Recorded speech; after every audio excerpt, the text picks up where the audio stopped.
A gente começou uma série na semana passada sobre o amor, né? O amor é a resposta. E a gente falou sobre o discípulo a quem Jesus amava. E eu até falei na semana passada que a gente trouxe essa questão do amor. A gente viu a necessidade de falar sobre o amor porque o amor é a base de tudo, né? Se você não entender o amor, você não consegue genuinamente expressar a tua fé. Porque a fé opera através do amor. O amor de quem? Do teu amor por Deus? Não, porque o dia que você está amando pouco, você não tem fé. Você se afasta de Deus. Então, a tua fé opera através do amor dele por você. E por isso que às vezes é difícil a gente ter uma fé genuína, porque a gente não tem uma revelação genuína do quanto eu sou amada. E do mesmo jeito, a gente não pode falar sobre graça sem falar sobre amor, porque graça é favor imerecido. Só que a graça só é o favor imerecido porque o amor é sobrenatural, porque o amor é gigantesco. Então, o favor imerecido é um produto o favor imerecido e a graça é um produto do amor. Então a gente precisa estar balizado no amor, no quanto a gente é amado. E por isso essa série, o amor é a resposta, e eu acho muito legal que o amor realmente é a resposta. Sabe, para tudo que você não sabe o que falar para uma pessoa, se alguém chegar para você pedir um conselho, se você não souber o que fazer, fica com essa frase no coração de vocês: o amor é a resposta. E você sempre vai acertar. Você vai falar assim: cara, o amor é a resposta, o que eu posso fazer? Eu vou amar essa pessoa com alguma ação, ou eu vou falar: cara, existe um Deus que te ama. Esse Deus, criador do céu e da terra, ele te ama de uma maneira avassaladora. Então, diante de qualquer problema que uma pessoa estiver passando, se você não souber o que falar, fale: eu te amo. Tem um Deus que te ama. Você já está dando a melhor resposta que você pode dar. E essa semana, coincidentemente, uma amiga minha, na segunda-feira, me mandou mensagem assim: Bru, eu tô com uma tia minha que passou por uma situação, eu não sei o que fazer, eu não sei o que falar pra ela. Ela passou por um aborto, né? Ela descobriu o sexo do bebê, estava super feliz, e eu realmente não sei o que falar pra minha tia. E você já passou por isso, então o que você me ajuda com isso? O que eu posso falar, né? E assim, para quem não sabe, eu passei por isso, entre a Helena e o João, eu passei por um aborto espontâneo, eu estava com mais ou menos 6, 7 semanas, e por mais que seja no começo, você cria uma expectativa, né? Porque eu contei para minha mãe, para minha avó, minha mãe me deu presente, agora na sua barriga batem 2 corações apaixonados pelo papai. E aí eu contei para minha família inteira, então você cria uma expectativa em torno da criança. Por mais que você ainda nem tenha visto na ultrassom, que foi meu caso, né? Eu fui ver só depois. E aí eu lembro que com 6 semanas, mais ou menos, eu comecei com sangramento. E aí o primeiro sentimento que veio quando isso aconteceu comigo foi um sentimento de frustração. Você se frustra porque era uma fase que eu estava assim, estudando a palavra, eu estava me formando numa escola de líderes, na escola Atos. E a gente estava servindo na igreja, sabe? E eu pensei assim, e geralmente quando acontece alguma coisa assim ruim com a gente tende a falar assim: Deus, eu não mereço passar por isso. Afinal de contas, olha o que eu estou fazendo na sua casa, olha como que eu estou servindo, olha como que eu sou uma esposa maravilhosa, uma mãe maravilhosa. Como é que tu está me deixando passar por isso?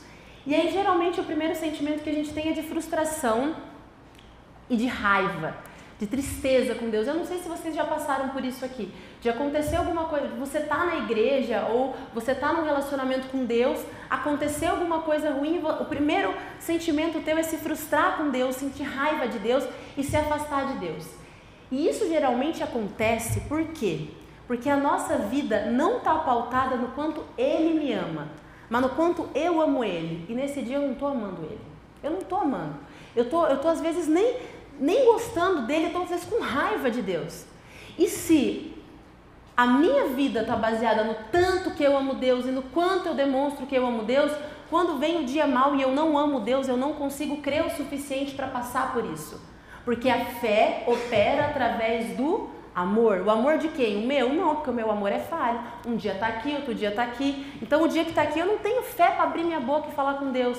Mas eu não abro a minha boca porque eu amo Deus, eu abro a minha boca porque Ele me ama. E é um amor que não muda, e é um amor sobrenatural, um amor grande. Por isso, mesmo em situações assim, quando eu estou balizada no amor dEle por mim, eu consigo crer o suficiente a ponto da minha fé agir e ser uma fé genuína através do amor dEle. E aí, eu estava conversando com essa minha amiga e eu falei: olha, quando eu passei por isso, o primeiro sentimento que eu tive foi raiva de Deus, frustração. Por que aquilo está acontecendo comigo, Deus? Só que eu já estava numa fase em que eu sabia, porque eu sabia e eu tinha essa revelação que Deus me amava. E quando você está fincado nisso, as coisas ruins acontecem e você decide o que você faz com elas. O que acontece? Naturalmente, gente, naturalmente sentimentos ruins, ansiedade, medo, frustração. Quando acontece uma coisa ruim, pum, você fica ansioso, você fica com medo, você fica frustrado e com raiva de Deus. Mas você decide, vou permanecer assim ou não? O que eu vou fazer com isso de ruim que aconteceu comigo? Essa é a grande diferença. Se uma coisa acontece, eu estou balizada no meu amor por Deus e eu não estou amando tanto Deus, eu faço o quê? Entro em depressão, me separo do meu marido, porque já está tudo meio ruim, então agora que eu tive esse aborto, acho que é um sinal de Deus para eu largar de você.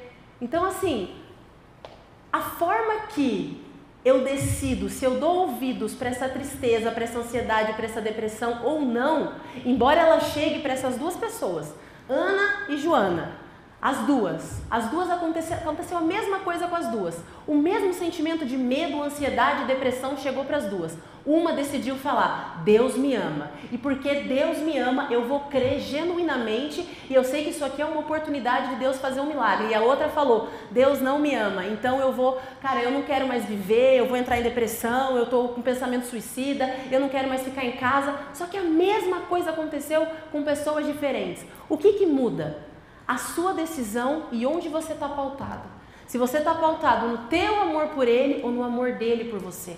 Porque coisas ruins acontecem com todas as pessoas. A gente decide o que a gente faz com elas.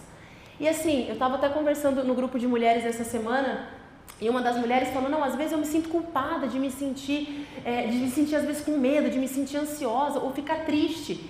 E eu acalmei ela e eu falei assim, olha só, tá tudo bem num primeiro momento você se sentir assim. Para pensar Jesus. Jesus chegou para ressuscitar Lázaro e a primeira coisa que Jesus fez, sendo Jesus e sabendo que ele ia ressuscitar Lázaro, foi chorar. Por que ele ficou triste? Por que ele chorou? Sabe? Isso quer dizer o quê? O sentimento ele chega e você decide se ele permanece ou não. E Jesus, sendo Jesus, chorou. Essa tristeza chegou para Jesus, mesmo ele sendo Deus e ele falando, eu vou ressuscitar ele daqui 3 minutos. Mas ele chorou, para mostrar para mim e para você que o sentimento ruim chega, mas você decide, peraí, eu vou limpar minha lágrima e a minha fé vai ser genuína e ela vai agir através do amor do meu Pai por mim. Lázaro, levanta e sai. E Lázaro levantou e saiu e houve ressurreição. Então, o que é que você faz na página 2, quando aquela coisa ruim acontece com você? E aí eu lembro que nesse momento, quando eu passei por isso, eu perguntei para Deus, e aí Deus, o que você quer me falar com isso? E eu não me lembro se foi através da médica ou de alguém, e Deus falou assim no meu coração, filha, eu fiz o teu corpo tão perfeito, eu te fiz de maneira tão maravilhosa, para que o teu corpo entendesse quando não tem alguma coisa tão perfeita e lidasse com isso de maneira natural, porque eu te amo. Eu te amo e eu te fiz de maneira maravilhosa para que quando tivesse alguma coisa errada, o teu corpo lidasse com isso de forma natural. E aí Deus falou isso e você começa a mudar a perspectiva do eu não te amo mais, Deus, pra caramba, Deus me ama a ponto de ter me criado de maneira maravilhosa para que o meu corpo entendesse quando não tem alguma coisa legal e lidasse de maneira natural. Obrigada, Deus. E você muda a tua perspectiva, o teu jeito de olhar para aquela situação. E eu lembro que eu sentei e eu orei, eu falei, Jesus, já entendi. Então, Pai, eu creio que se é para fazer de maneira natural, eu não quero passar por procedimento de curetagem, eu não quero passar por nada invasivo. Se é natural, eu creio que vai ser natural em nome de Jesus, Pai. E você vai fazer isso da melhor maneira possível. E 20 minutos depois, eu não sei se deu 20 minutos, eu senti uma cólica, entrei debaixo do chuveiro, sentei no vaso, saiu lá o saquinho gestacional, chamei o Rafa no dia, ele pegou, a gente foi para o hospital e eu não estava com aquele sentimento de tristeza. Ai, meu Deus. Gente, não estava com sentimento de tristeza. Eu estava com sentimento de Deus me ama. Isso aqui é cuidado e amor de Deus com a minha vida. Especificamente sobre esse tema aborto. E aí a gente levou para o hospital e foi confirmado. Ele falou, não, saiu tudo, não tem nada, não vai precisar passar por curetagem. E foi ali um eu te amo de Deus. Tá vendo? Eu estou cuidando. Você não vai precisar passar por isso. Se não fosse isso, o João não estaria aqui hoje, porque eu não teria engravidado de novo. Então tudo na vida a gente tem que entender como eu vou olhar para essa situação ruim. Porque é o que eu falei, coisas ruins acontecem com todo mundo. E por que coisas ruins acontecem?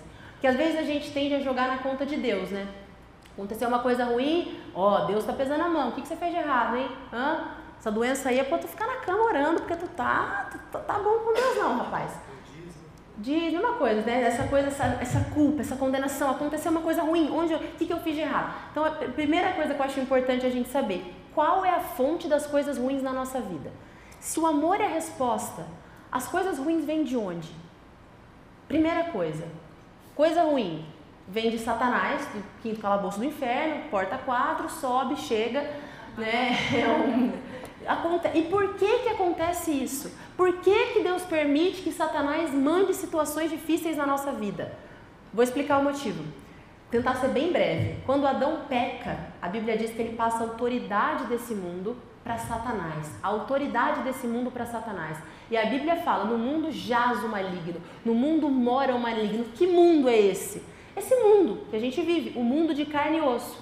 E aí vem Jesus e fala assim, olha só, eu vou te transportar do reino das trevas, desse reino que você vive carnal, e espiritualmente eu vou te transportar do reino das trevas para o reino do Filho do seu amor. Quem fala isso é Paulo. Eu vou te transportar para o reino do Filho do seu amor. Ou seja, embora a gente more nesse reino fisicamente onde jaz o maligno, você quando aceita Jesus espiritualmente faz parte de um outro reino. Um reino onde quem comanda é Cristo. E você agora tem autoridade no nome de Jesus para quando Satanás nesse mundo mandar uma coisa ruim, você falar desse reino com a autoridade que você tem no nome de Jesus e você falar assim, Satanás, eu sinto muito, mas eu faço parte de um reino onde Jesus reina. E nesse reino, ele me deu autoridade para declarar sobre uma doença cura, para declarar sobre um problema financeiro prosperidade, para declarar sobre um problema familiar paz. E mais dia menos dia, você simplesmente me deu a chance de poder falar o nome de Jesus, porque essa circunstância que você mandou é uma oportunidade de Deus fazer um milagre e de Jesus ser revelado. Você está me dando uma oportunidade, obrigada Satanás, porque agora eu vou falar de Jesus, porque você fez isso na minha vida. Então a gente tem que entender que primeira origem é Satanás, segunda origem de coisas ruins na nossa vida, escolhas que a gente faz erradas, sem escutar o Espírito Santo. Existem consequências naturais para o que a gente escolhe, e eu vou dar um exemplo prático disso. Rafael, quando Helena nasceu, vou expor, amor, você sabe que eu gosto, né? Rafael, quando Helena nasceu, Helena já era, sei lá, uns meses de vida. Ele tomou uma atitude super errada financeiramente, ele perdeu quase todo o dinheiro que a gente tinha guardado em dinheiro. Tudo, quase tudo, ou tudo, ficou um pouquinho. Ficou só o que a gente tinha em bem, não tínhamos praticamente mais nada em dinheiro. Eu avisei, desculpa. Eu gosto de falar isso assim, mas eu não sei que... Mas eu não falei na época, eu falo depois. Eu avisei. Falei pra não fazer. Mas fez, aprendeu. Me escuta pra tudo hoje, né? Botou a camisa, vou ou não vou com essa camisa? Pentei pra cá ou pentei pra lá? Se essa camisa foi ela que escolheu, uma quadriculada, festa junina. Não. Tá lindo. Tá bacana. Então assim... a gente aprendeu aqui há uns meses atrás sobre a mulher ser colocada como Espírito Santo na vida do homem, para a gente escutar a mulher foi levantada como Ézer, como o próprio Espírito Santo. Não ouviu, aprendeu, tá tudo certo, a gente faz parte da vida. Só que naquela época ele colheu a consequência de uma escolha errada. Deus não fez nada, Satanás não fez nada. Satanás estava sentado olhando e falando, caramba, não sei fazer nada, que bom. Ele tomou uma atitude errada e colheu o fruto da atitude errada e ele sabia que ele não tinha escutado o Espírito Santo. E que aquela atitude errada tinha sido fruto da escolha dele. E quantas histórias a gente vê, assim, se você olhar para a história dele, pensa, a pessoa que veio da favela, foi difícil, pai surdo, a mãe obesa, trabalhou para sustentar a casa, para pagar a escola para a irmã, estudou escola pública, vida difícil pra caramba, não tinha às vezes o que comer de noite, aí a pessoa vai, Deus vai dando graça, favor imerecido, abre a empresa, conquista, ganha dinheiro, no fim quando tá bem, pum, perde quase tudo. Eu conheço pessoas que se suicidaram porque perderam tudo. Homens bem-sucedidos, que deu alguma coisa errada, perdeu tudo, a pessoa se suicidou, ou a pessoa se divorciou, ou entrou em desespero com a família, teve uma crise familiar absurda e sucumbiu. E é isso que eu falo, coisas ruins, seja de Satanás, ou seja consequência do que você está escolhendo, vão acontecer. E é você quem vai decidir o que eu faço a partir daqui. E eu particularmente vi um dos exemplos de fé mais bonito que eu já vi na minha vida, que foi o exemplo de fé dele. Eu não vi esse homem, se chorou escondido. Chorou? Não lembro se chorou. Também podia ter chorado, mas não chorou. Podia, mas não chorou. Não vi brigar, não brigamos, não foi um péssimo marido, não era grosso comigo, continuou sendo um pai maravilhoso, continuou sendo um marido maravilhoso. E aí ele falou assim, eu sei que eu errei, mas eu sei que Deus me ama. Porque aquele dia, provavelmente, ele não estava amando tanto Deus. Nossa, Deus, obrigada, hein? Por que não falou para eu não assinar? Por que não mandou um passarinho rosa e falou, não assine, não faça... Porque às vezes a gente pede isso, Deus, eu quero a resposta aqui, ó. Eu quero passando ali um avião falando, pare agora, ou avance, siga com esse menino, ele é o homem da tua vida. Mas aí você não vê isso, aí você fica naquela, né? Gente, e agora? O que eu faço? Vou, não vou? Aí você culpa Deus. Poxa, Deus, você podia ter falado mais, claro. Não falou. Será que foi Deus que não falou? Ou você que estava tão fincado na tua vontade que você achou que Deus falou e foi na tua vontade? Será que você realmente queria ouvir Deus? E ele não queria ouvir Deus, porque ele não me ouviu. Ele não me ouviu. Sou a mulher que Deus botou na vida dele para ser o Espírito Santo. Ele não me ouviu, não ouviu Deus. Verdade seja dita. É ou não é? Então, assim, ele sabia que ele estava colhendo uma consequência de uma escolha errada que ele fez. Mas ele falou assim, eu não vou me pautar no amor que eu sinto por Deus, porque talvez eu nem estou gostando tanto de Deus hoje. Mas Ele me ama e Ele vai me encontrar aqui na minha dor, aqui no meu problema, aqui nessa situação horrível e eu me rendo a você, Deus, e eu quero ouvir você, Deus, e eu quero te trazer, Espírito Santo, me ajuda e a solução vai vir de você. E ele falava essa frase, eu sei que desse limão vai sair uma limonada. A gente ficou falando, tá em versículo nenhum, gente, não procura na Bíblia não, mas desse limão, foi a frase de fé que a gente falou, tipo um mês, 2 meses, ó, desse limão vai sair uma limonada. E limonada suíça, e falava, é limonada gelada, e meu Deus, vamos lá, é limonada, porque isso nada mais é do que a tradução que diz o seguinte, Deus está aqui, Ele te acompanha, ele não te abandona, e quando você erra, Ele não fala, errou, falei para não errar, não, Ele fala assim, filhão, levanta, vambora que nesse teu problema eu vou te capacitar de maneira sobrenatural e você vai ver a minha mão e você vai ver o meu agir. E graças a Deus tomamos uma limonada suíça maravilhosa, gelada. Deus fez realmente do limão uma limonada, porque você decide se você permanece. O que eu vou fazer com isso que está acontecendo de ruim comigo? Eu vou sucumbir, vou entrar em depressão ou não? Eu vou entender que, caramba, eu não vou me pautar no meu amor por Deus, porque talvez o meu amor por Deus hoje está -1, mas eu vou me pautar no amor dele por mim e ele me ama. Gente, Deus me ama. Pai, caramba, me perdoa, eu tomei essa atitude errada, mas eu sei que você vai me alcançar aqui e desse limão vai sair uma limonada. Pai, eu sei que isso aqui que está acontecendo na minha vida, que essa doença não vem de você. E eu sei, Pai, que você me ama. E porque você me ama, você entregou Jesus e você me deu uma promessa que hoje virou uma herança, que é pelas pisaduras de Jesus eu estou curado. Então eu não sei quando, eu não sei como, eu não quero saber como, porque quem sabe é você. Eu quero te dizer, Pai, eu creio que já foi feito, porque você está nesse reino. Lembra do que eu falei? Você, embora habite nesse reino, espiritualmente você está nesse reino. Você foi transportado do reino das trevas para o reino do Filho do seu amor. Jesus dizia, vocês vão passar por aflições nesse mundo, porque aqui jaz o maligno. Mas deixa eu falar uma coisa, tem de bom ânimo? Eu venci o mundo. Você não é como eu? Assim como Cristo é, eu sou. Você venceu também. Então você tem que olhar para uma situação ruim na sua vida e não pensar assim, vou vencer. Eu já venci. Assim como Cristo é, eu sou. Cristo já venceu. Cristo já está sentado em lugares celestiais. Eu também já estou. Eu não estou correndo para o pódio, eu já estou no pódio. A cruz, ela não é o ponto de chegada. Eu não estou correndo para a cruz, correndo para a salvação, correndo para a bênção. A cruz é o ponto de partida. Eu já estou partindo da bênção. Eu estou partindo da vitória. Eu já tenho a vitória. Antes de Satanás mandar o problema que ele vai me mandar, sei lá quando, eu já tenho a vitória. Antes do João ter aquele problema que ele teve, que ele quase faleceu, eu sabia que isso não ia acontecer, porque eu já tinha a vitória. Pode ser muito difícil, não interessa, quanto pior, mais eu vou revelar o nome de Jesus, porque eu já venci,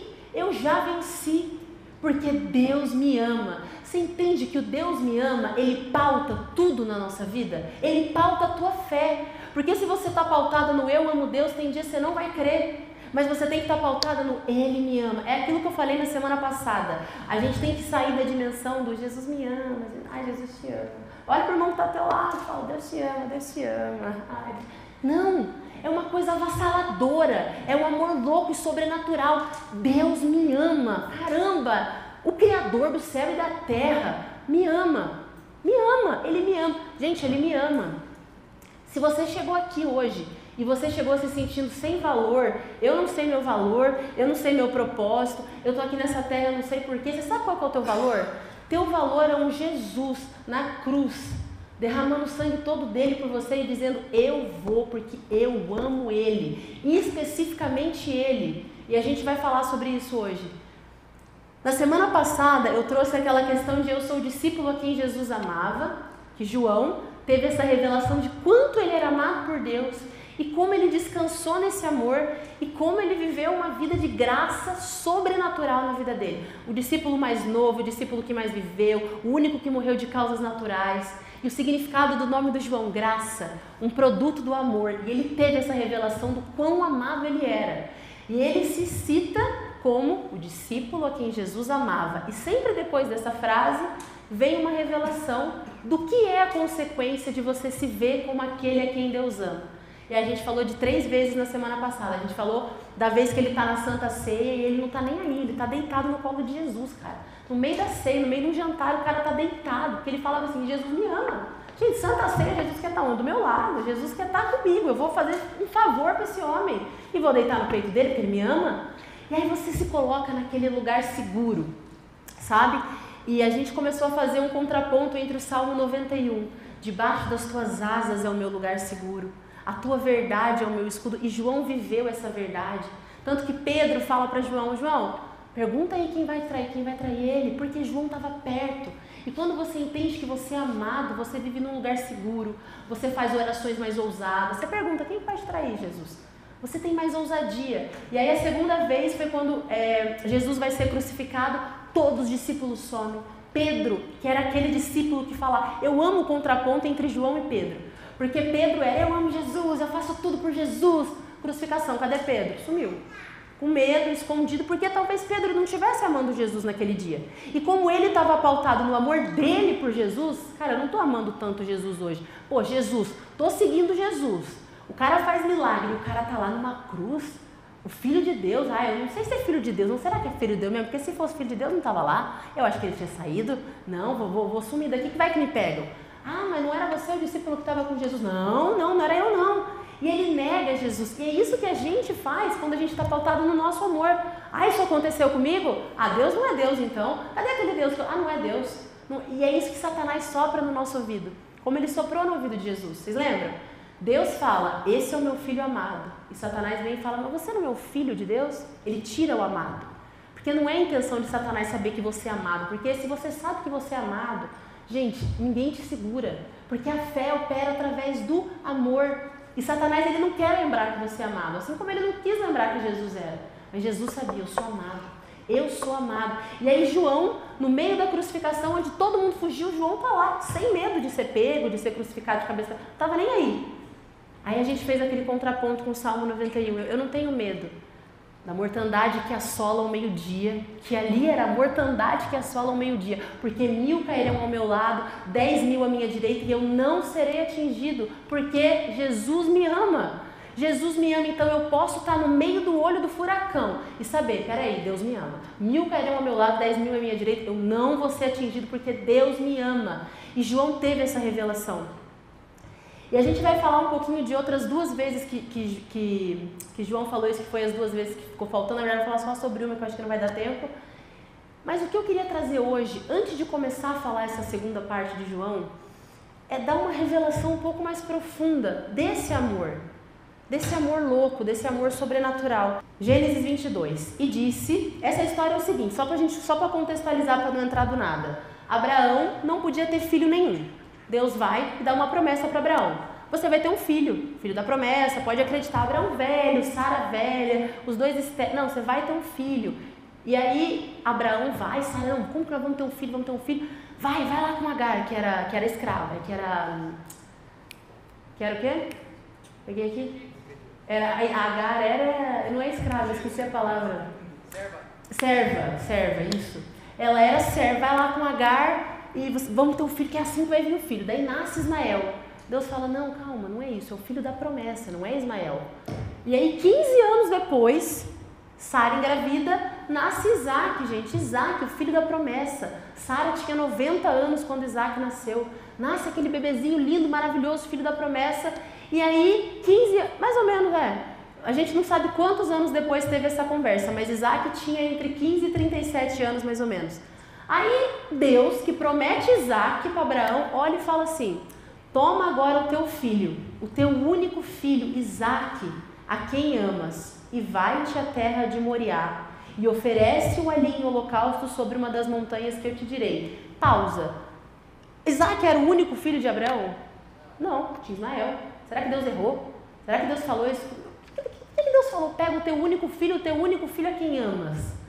Porque era proposital. Essa era a primeira cena bíblica que representa o amor de Deus por nós e o que Jesus fez na cruz. Ele precisava dizer, pega o teu filho, o teu único filho. Não é o teu único filho, mas é o que eu vou fazer pela humanidade. Eu vou dar o meu único filho. Então pega o teu único filho, a quem amas, aquele filho que você ama, porque eu vou fazer isso. Isso é o primeiro retrato da cruz. Pega o teu único filho, aquele filho a quem amas, porque eu vou pegar o meu único filho, o filho quem eu amo, e eu vou dar pela humanidade, porque eu amo tanto eles. A gente começa a entender o amor de Deus pela gente, quando a gente começa a entender o quanto Deus amava Jesus. E aí você continua nessa história. Então se levantou Abraão pela manhã de madrugada, abardou o seu jumento, tomou consigo 2 de seus moços, e Isaque, o seu filho, cortou lenha para o holocausto, levantou-se e foi para o lugar que Deus dissera. Entre Deus pedir Isaque e Abraão levar Isaque, não teve nada. Abraão não falou nada. Abraão não falou, não, Deus. Como assim, Senhor? Pega teu único filho a quem ama, você não fala. Por quê? Senhor, eu acho que está errado, você não pode ser Ismael. Vamos de Ismael, cara. Ismael já está, sabe? Vamos de Ismael, cara, tá ali, entendeu? Não houve nenhuma vírgula de Abraão falar ou sussurrar qualquer coisa para dizer não, eu não vou mandar. Sabe por quê? Porque essa primeira história bíblica que aponta para a história de Jesus, Abraão é como se fosse Deus. Abraão é o pai. Isaac é o filho, aponta para Jesus.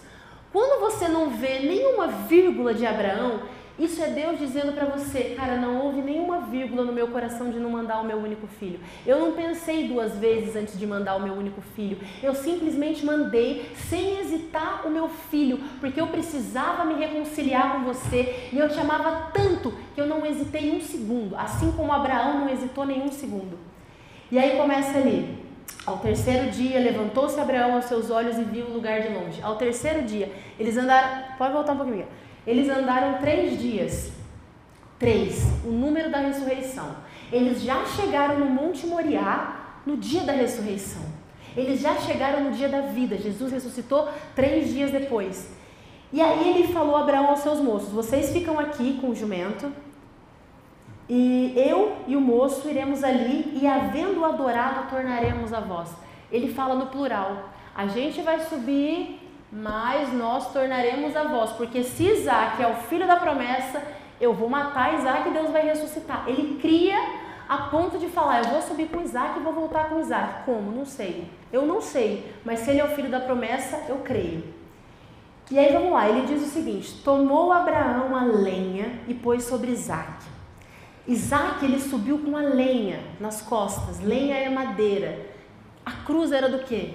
De madeira. Isaac, a figura do único filho amado, subindo o Monte Moriá com lenha, subindo o Monte Moriá com madeira nas costas. Aponta para quem? Para Jesus.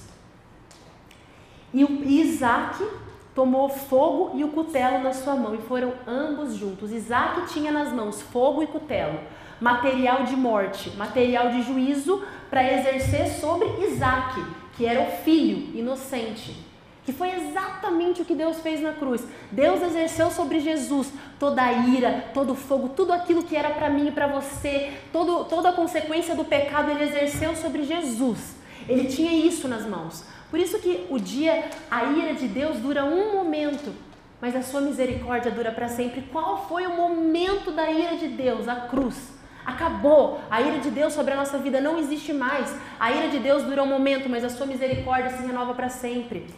E aí sobe o pai e o filho. Então falou Isaac a Abraão: seu pai é meu pai. Né? Tô vendo aqui que tem fogo, que tem lenha, mas cadê o cordeiro do holocausto? Isaac assim: gente, está acontecendo aqui, Brasil? Temos lenha, temos tudo, mas cadê o cordeiro? E aí ele fala assim: Deus proverá o cordeiro do holocausto, meu filho. E assim caminharam ambos juntos.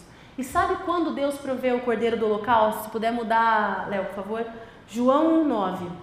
No dia seguinte, João viu a Jesus que vinha para ele e disse: eis o cordeiro de Deus que tira o pecado do mundo. João Batista viu Jesus vindo e ele falou: eis o cordeiro de Deus que tira o pecado do mundo. Deus proveu o cordeiro. Profeticamente, aquilo que Abraão falou subindo o monte, falou: Deus vai prover o cordeiro, meu filho. Deus vai prover o cordeiro. Deus proveu.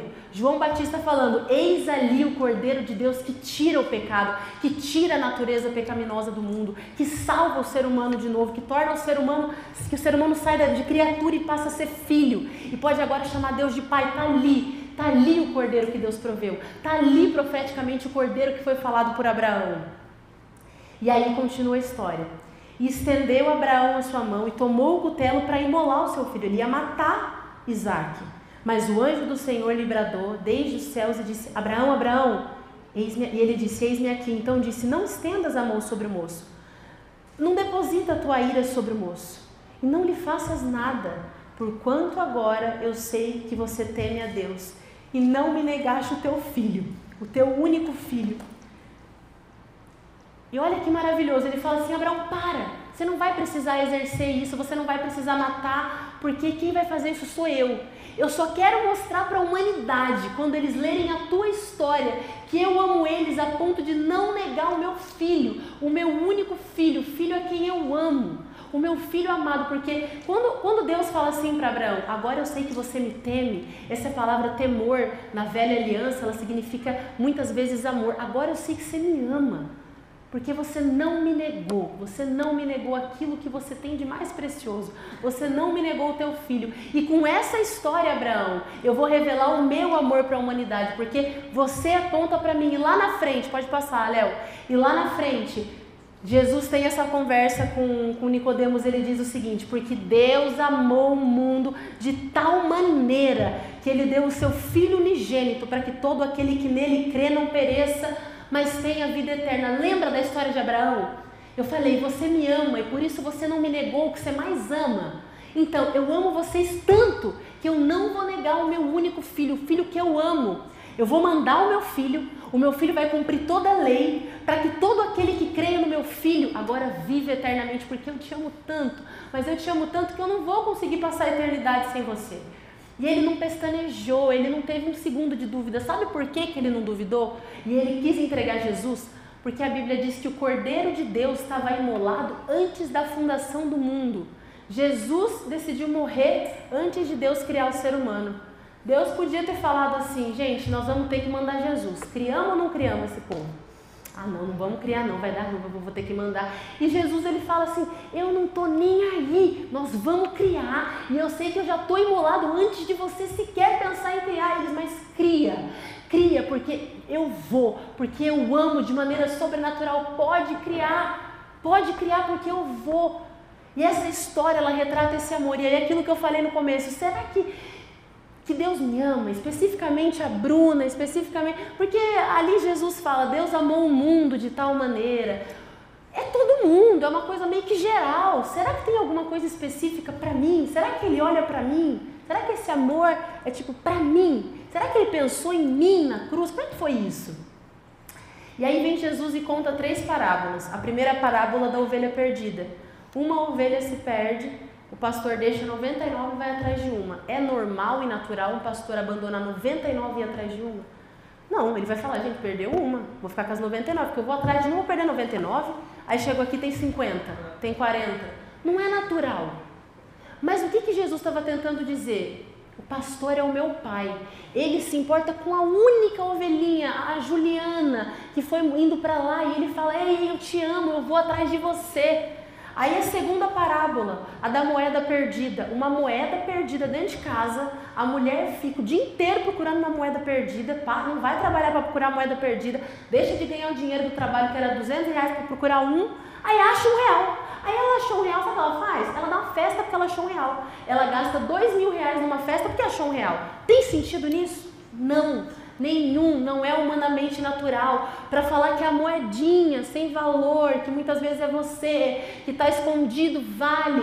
Eu te vejo, Lucas, aí atrás, foi por você, Tiago, foi especificamente por você. Eu te vi, eu te escolhi ainda no ventre da tua mãe, eu te chamei pelo nome, eu escrevi um plano, um propósito para você, eu vou te dar um propósito de vida porque eu te amo.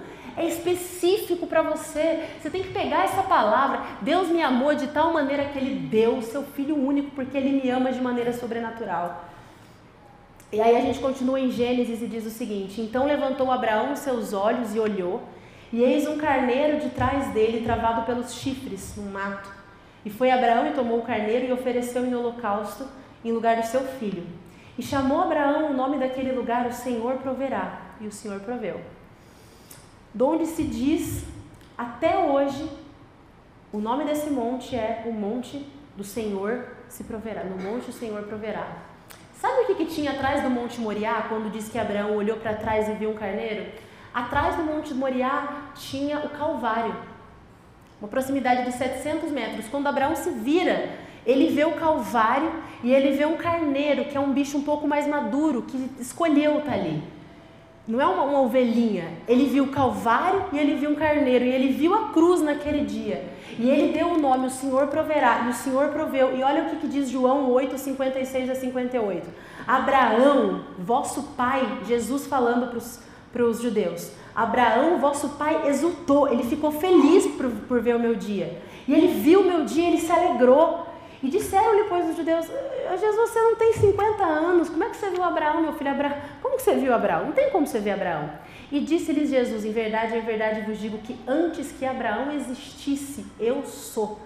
Quando Abraão olhou, ele viu Cristo. Não foi Abraão que viu Jesus. Não foi Jesus que viu Abraão. Você viu Abraão. Não foi Jesus que viu Abraão. Foi Abraão que viu Jesus. Porque antes que tudo existisse, Jesus era. E Jesus escolheu: eu vou me entregar antes de criar a humanidade. E aí ele disse: antes que tudo fosse, eu já sou. E aí ele olha, quando Abraão vê a cruz, Abraão vê o Calvário, Abraão vê o carneiro. E ele fala: Abraão viu o meu dia, o dia que eu ia morrer. E ele se alegrou. Eu queria que vocês ficassem com essa frase: você vale o Filho de Deus numa cruz. Esse é o teu valor. Se hoje você aqui chegou sem valor e sem propósito, eu preciso te lembrar que você vale o Filho de Deus. Ele olhou para você e ele falou: eu vou porque eu amo. Você vale o Filho de Deus numa cruz. Você precisa descansar, assim como João fez, na dimensão desse amor. E João viveu uma vida de graça, de favor imerecido, porque ele simplesmente...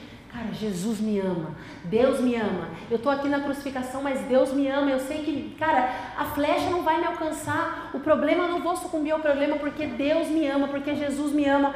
E eu queria trazer essa história, que é a primeira história da Bíblia, para ilustrar o tanto que Deus te ama, para que você tivesse uma nova revelação, um novo gosto no teu coração, desse eu te amo louco e sobrenatural de Jesus na cruz. Porque a gente precisa entender que a nossa vida tem que ser pautada não no quanto eu amo Deus. E você vai amar muito, porque Ele te ama. E porque Ele te ama, naturalmente você ama. Lembra que eu falei semana passada? Nisto consiste o amor. Não que eu amei a Deus, mas que Ele me amou. E agora, porque Ele me amou, eu amo. Esse é o primeiro amor. O primeiro amor não é o meu por Ele, é o dele por mim.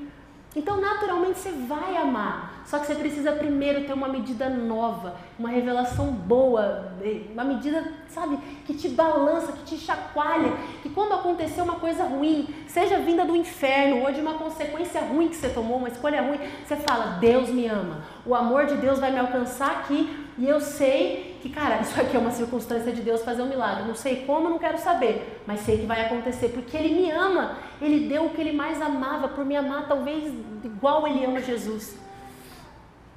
E aí a gente tem a introdução da mensagem de hoje, que é essa.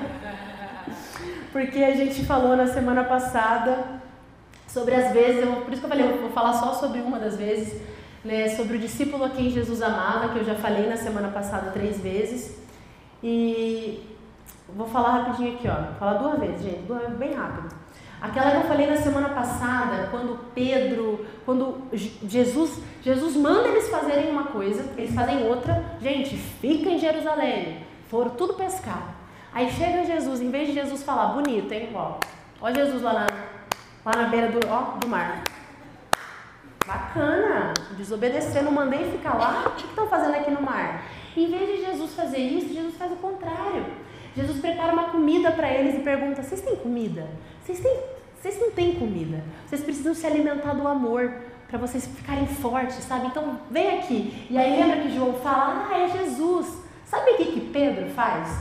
Pedro, aquele cara que dizia, eu amo Jesus.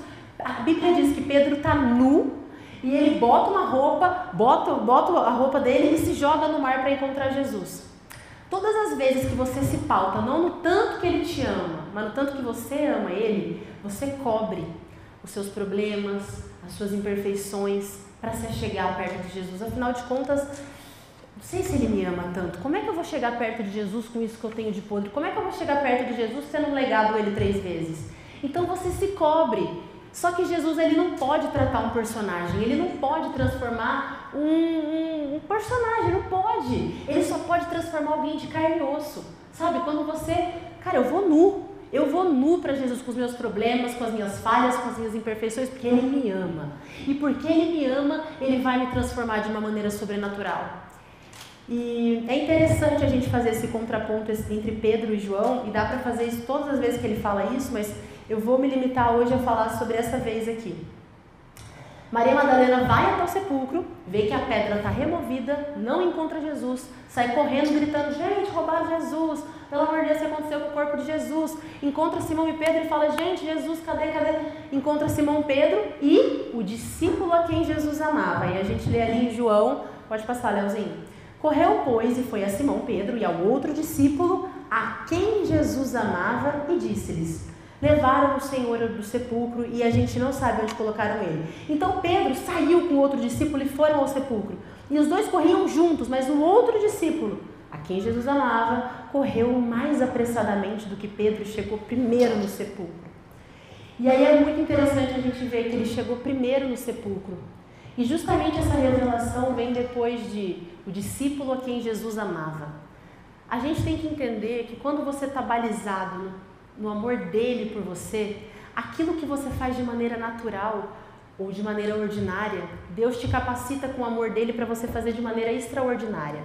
Aquilo que é o teu natural, que é o que você tem nas tuas mãos e você entende, Deus me ama, e você começa o teu dia falando, eu sou amado de Deus, você começa a fazer os teus afazeres de maneira sobrenatural, porque o amor de Deus e a graça dele te capacitam para você usar as coisas que você tem, a tua perna para correr, mas você chega primeiro, mas você chega mais apressadamente, porque Jesus me ama. Pode passar para Isaías 40:31, que diz o seguinte, mas os que esperam no Senhor renovam as suas forças, subirão com asas de águia, correrão e não se cansarão, caminharão e não se fatigarão. Olha o que Jesus fez num dia só. Jesus senta uma galera no chão, faz uma pregação, multiplica pão e peixe, sai para orar, caminha sobre as águas para encontrar os discípulos, chega do outro lado e faz mais um monte de milagre, tudo num dia só.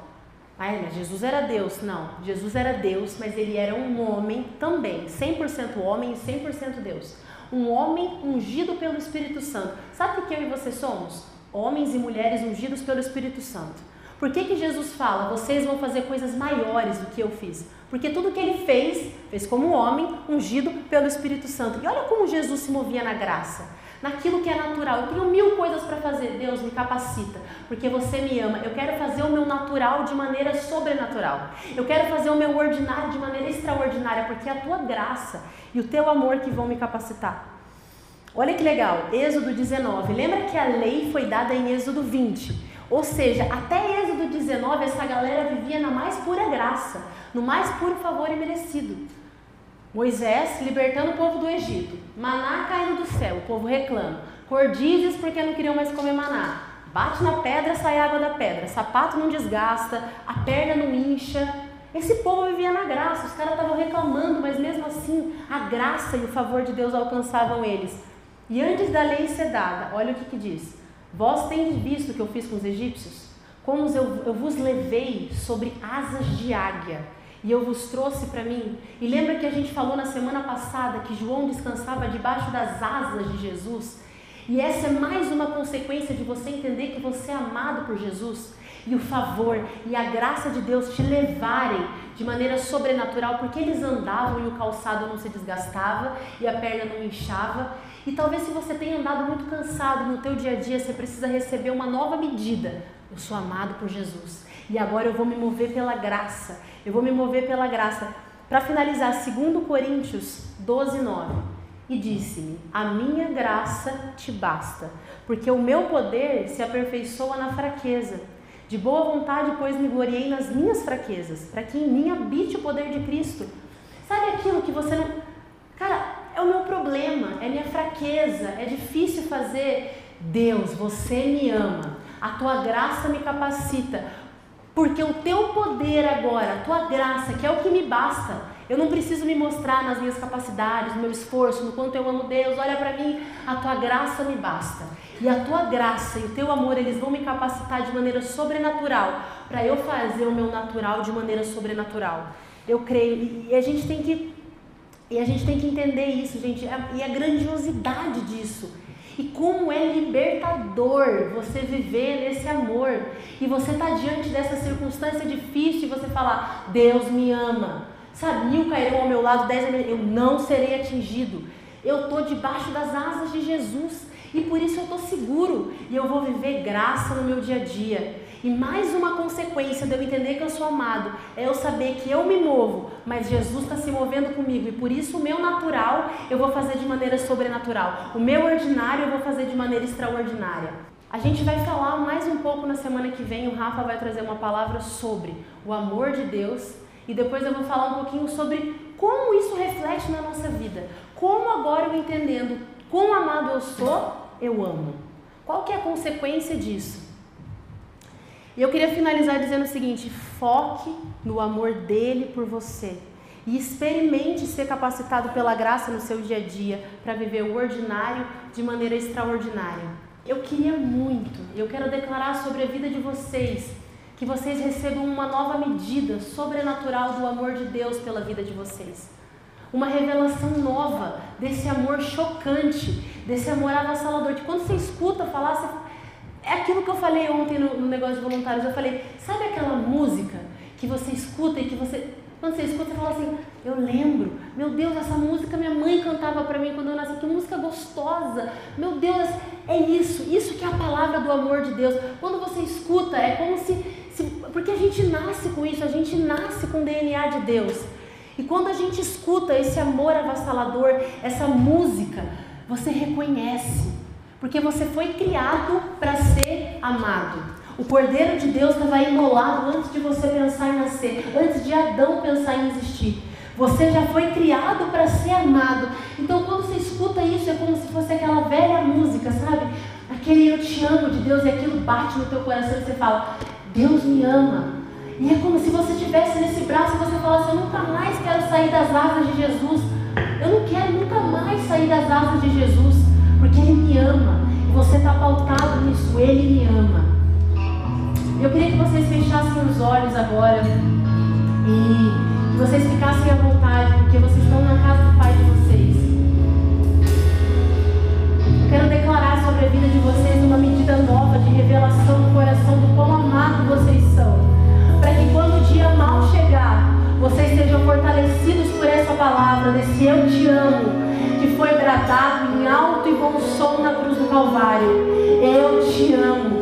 E por isso eu morri por você, e por isso eu me entreguei, não para que vocês tenham uma vida qualquer, mas para que vocês tenham vida e vida em abundância. Para que quando o dia mal chegar, você saiba que ele tem data e hora para acabar, porque eu te amo. E você já foi criado para ser alvo do meu amor. Que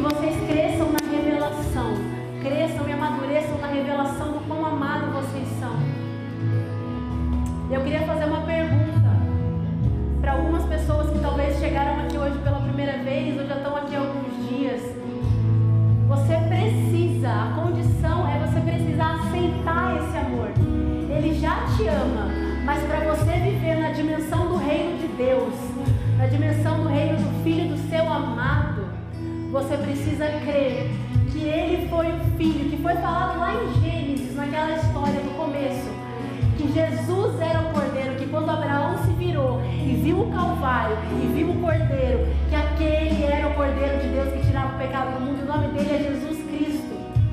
E a gente precisa aceitar esse Jesus. E a gente precisa fazer isso de maneira consciente. Eu quero. Porque Deus, Ele não vai te forçar. Mas esse é o plano dele para a tua vida. Essa é a vontade de Deus. Que creiamos naquele que Ele enviou. E Ele enviou Jesus por você. E eu queria saber se você é essa pessoa hoje que falou, caramba, eu acho que eu nunca fiz isso de maneira consciente. Eu acho que eu nunca aceitei Jesus de maneira consciente. Esse é o domingo, esse é o dia que foi feito para Jesus falar especificamente para você essa moeda que talvez se sentia sem valor, escondida atrás de um sofá, para Ele te dizer, eu te via, eu vi você nas tuas dores, nas tuas lutas, na sua depressão, e eu te trouxe hoje aqui para te dizer, eu amo você, e eu enviei o meu filho, eu não pensei nem um segundo, porque eu amo você. Você aceita? Você quer? Eu queria saber se você é essa pessoa.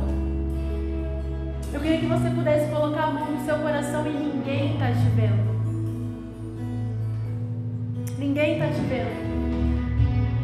Se você é essa pessoa, coloca a mão no teu coração e fala, Jesus, eu quero. Eu quero você, Jesus. Eu quero esse amor. Eu quero viver na dimensão da tua graça. E eu vou pedir para a igreja toda orar junto agora, Pai. Eu te recebo Jesus como meu único Senhor e Salvador. Escreve agora, Pai, o meu livro do nome da vida. Eu sou o alvo do teu amor. Obrigada, Jesus.